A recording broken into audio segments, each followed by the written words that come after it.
Bonjour les investisseurs à succès. Alors aujourd'hui, je vais vous donner une petite technique pour augmenter en fait votre capacité à payer l'entrepreneur si vous avez des découvertes. Donc en fait, quand on a fait le tour de l'immeuble avec l'entrepreneur, on a évoqué pas mal de sujets.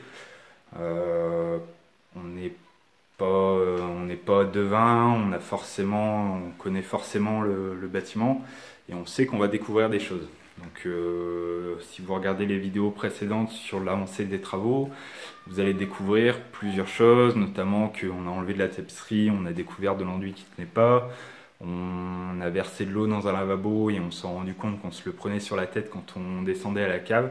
Chose qu'on n'avait pas vue en fait quand on a visité les lieux. Pourtant on a essayé de sonder en fait tous les murs. On a versé de l'eau dans toutes les canalisations, mais c'est quelque chose qu'on n'a pas vu. Donc ce que j'avais demandé moi à l'entrepreneur, c'est d'ajouter en fait 10 000 euros, donc un forfait de 10 000 euros pour que la banque prenne en compte le devis à plus 10 000 euros. Donc ça permet de signer, par exemple si vous avez un premier devis de l'entrepreneur à 50 000 euros, ça permet de signer un devis pour la banque à 60 000 euros et du coup ils vous font un prêt total sur 60 000 euros.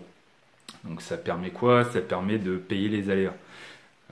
Pour éviter que vous rajoutiez de l'argent de votre poche.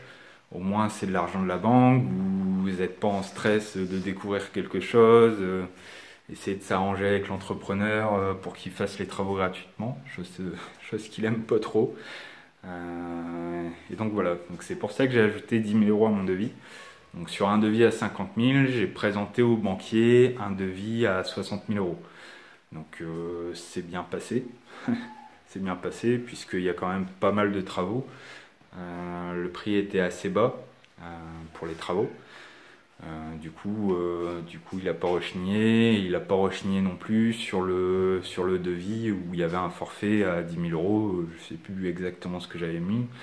J'avais mis peut-être aménagement des pièces ou un truc divers. Donc voilà, petit conseil pour vous. Si vous avez des travaux à faire chez vous, et que vous prenez la totalité chez le banquier, n'hésitez pas à ajouter 10 000 euros sur le devis. Donc bien sûr, c'est pas le devis que vous signez à l'entrepreneur, c'est le devis que vous présentez à la banque pour qu'il vous ouvre en fait cette capacité de travaux s'il y a des imprévus. Donc voilà les investisseurs, j'espère que cette vidéo vous aidera pour vos travaux, pour éviter tout imprévu et pouvoir réagir si tel est le cas, si vous en découvrez. N'hésitez pas à poster vos questions juste là en dessous, dans les commentaires.